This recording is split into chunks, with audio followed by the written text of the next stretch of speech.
The 2018 Aston Martin Vantage is here, and it won't be everybody's cup of tea.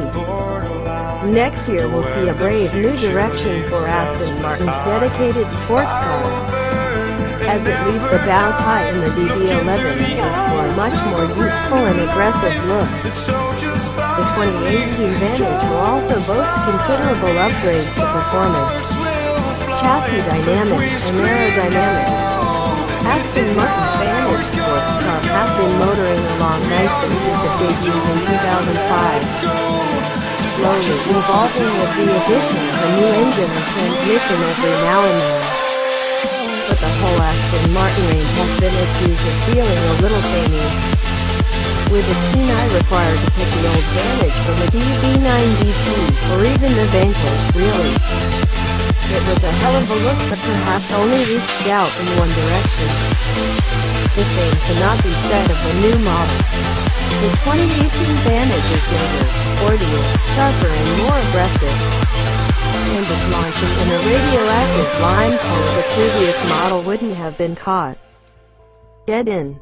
This is not an Aston to be driven in a tuxedo. I don't think you'd even wear a tie.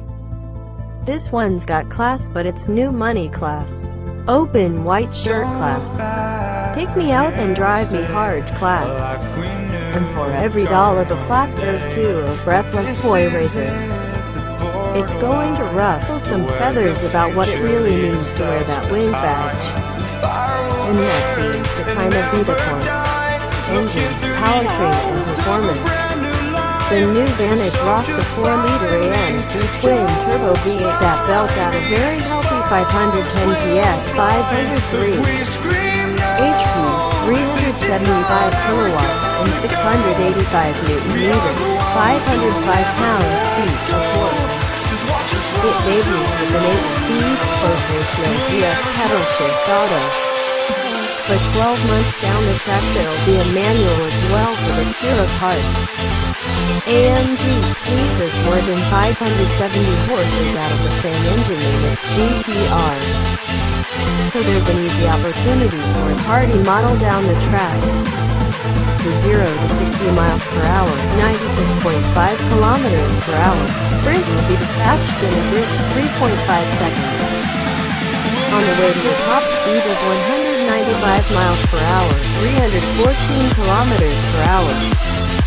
The dry weight is 1,530 kilograms, 3,373 pounds. Or probably somewhere in the ballpark of the AMG GTS Coupe touchscreen exam. Electronics. There's plenty here. Dynamic stability control and dynamic force structuring help keep things in line when you're cooking on. Adaptive damping, using Skyhook technology, finds a balance between comfort, grip and stability to suit how you're driving the thing. And an electronic rear differential can go from fully locked to fully open in a matter of milliseconds to take very fine control of the car's behavior and deliver confidence and agility as you move toward the car's limits. There are driving modes, but nothing as soft and poofy as road mode. Because this ain't no Grand Tourer. Nope, it's Sport, Sport Plus, and Track for the new Vantage. Each mode ramping up the firmness of the suspension and the responsiveness of the throttle, mapping the way the torque vectoring and E-differential kick in, the permissiveness of the traction control and the weight of the steering. Crucially, the car also gets noisier as you go up the modes. Although it's not clear how the engineers have achieved this. There's absolutely with electronic brake force distribution to keep things in line in your car. Stopping, as well as emergency brake assist to hit the pedal to get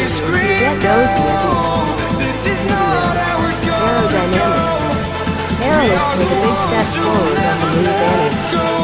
With the top and slitter and diffuser going, helping you drag and generate downforce. Side still push pressure out from behind the front wheels. And there's a hint of a ducktail spoiler at the back to further nudge downforce figures at end. enhanced rear grip for high-speed cornering. There will be a wailing and gnashing of teeth for certain sections of the peanut gallery when it comes to the front grille, which breaks from tradition and extends all the way down to the giving the car kind of angry, suspicious-looking face when combined with the headlights. It's a nod to, or perhaps a developmental overlap with, the custom DB10 that Aston Martin put together for the most recent Bond flick, 2015 Spectre. Interior. The two-seat interior can be specified to suit your preferred balance of youthful, snazzy sportiness and grown-up, understated muscle. Mark me down as a fan of the high-testosterone yellow highlights. But they can certainly be toned down a long ways from this. Beyond that, it's all very nice leather and Alcantara trim, sports seats, dual-zone climate control, and an easy for navigation and entertainment that appears to eschew touchscreen navigation, touchpad down in the center console.